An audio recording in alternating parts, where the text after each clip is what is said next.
Urdu novel Raja Gidh سے شہرت حاصل کرنے والی معروف ادیبہ اور افسانہ نویس بانو قدسیہ 28 نومبر سن 1928 کو مشرقی پنجاب کے ضلع فیروز پور میں پیدا ہوئی اور تقسیم ہند کے بعد لاہور آ گئیں۔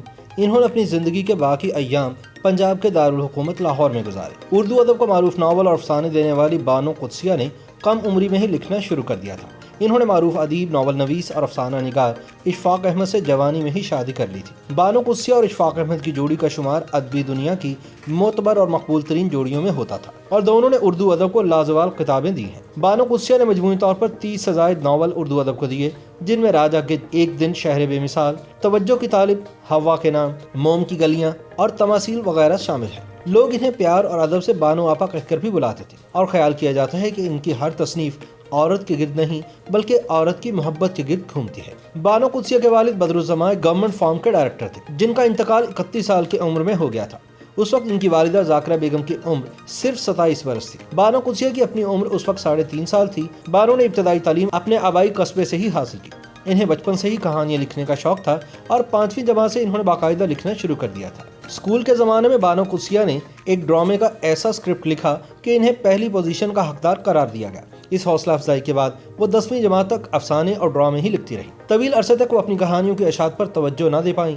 گورنمنٹ کالج لاہور سے ایم اے اردو کرنے کے دوران اشفاق احمد کی حوصلہ افزائی پر ان کا پہلا افسانہ داماندگی شوق سن 1950 میں اس وقت کے سرکردہ ادبی جریدے ادب لطیف میں شائع ہوا۔ اپنے لکھنے کے حوالے سے بانو قدسیہ کہتی ہیں کہ میں نے کسی سے اصلاح نہیں لی اور نہ کبھی کسی سے کچھ پوچھا تا وقت کہ میری شادی نہیں ہوگی۔ اس کے بعد اشفاق احمد صاحب میرے بڑے معاون و مددگار بلکہ استاد ہوئے۔ انہوں نے مجھ سے کہا کہ اگر تمہیں لکھنا ہے تو ایسا لکھو کہ کبھی مجھ سے 2 قدم آگے رہو اور کبھی 2 قدم پیچھے، تاکہ مقابلہ پورا ہو۔ بہرحال شادی کے بعد دونوں رائٹرز کام میں جت گئے۔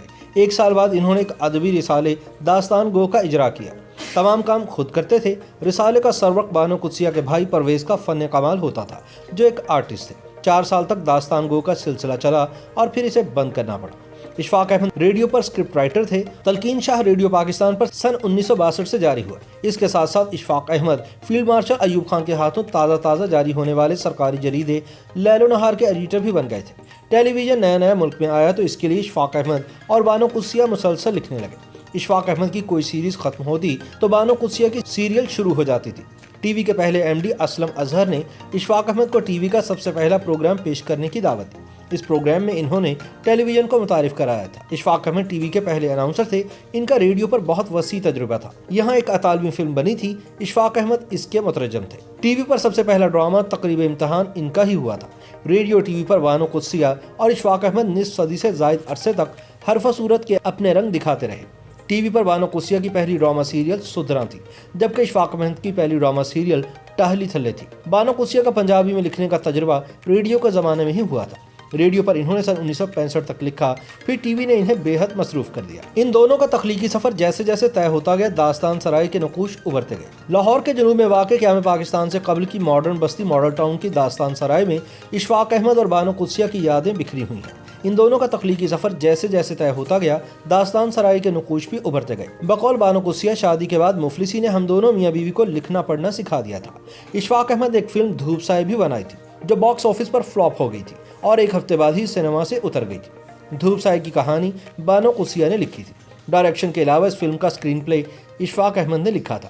بانو قدسیہ نے افسانوں، ناولز، ٹی وی اور ریڈیو ڈراموں سمیت نثر کی ہر صنف میں طبع آزمائی کی۔ سن 1981 میں شائع ہونے والا ناول راجا گدھ بانو قدسیہ کی حقیقی شناخت بنا۔ موضوع کے لحاظ سے یہ ناول در حقیقت ہمارے معاشرے کے مسائل کا ایک ایسا تجزیہ ہے جو اسلامی روایت کے عین مطابق ہے، اور وہ لوگ جو زندگی، موت اور دیوانگی کے حوالے سے تشکیلی مراحل میں گزر رہے ہیں، بالخصوص ہمارا نوجوان طبقہ، ان کے لیے یہ ایک گراں قدر حیثیت کا حامل ناول ہے۔ راجا گدھ کے 14 سے زائد ایڈیشن شائع ہو چکے ہیں۔ بانو قدسیہ نے 27 کے قریب ناول، کہانیاں اور ڈرامے لکھے۔ راجا گدھ کے علاوہ بازگشت، امربیل، دوسرا دروازہ، تمثیل، حاصل گھاٹ اور توجہ کی طالب قابل ذکر ہیں۔ ان کے ادبی خدمات کے اعتراف میں حکومت پاکستان کی جانب سے بانو قدسیہ کو سن 2003 میں ستارہ امتیاز اور سن 2010 میں ہلال امتیاز سے نوازا گیا۔ بانو قدسیہ 4 فروری سن 2017 کو خالق حقیقی سے جا ملی۔ ان سے 13 برس پہلے ستمبر سن 2004 میں اشفاق احمد بھی اس دار فانی سے کوچ کر گئے تھے۔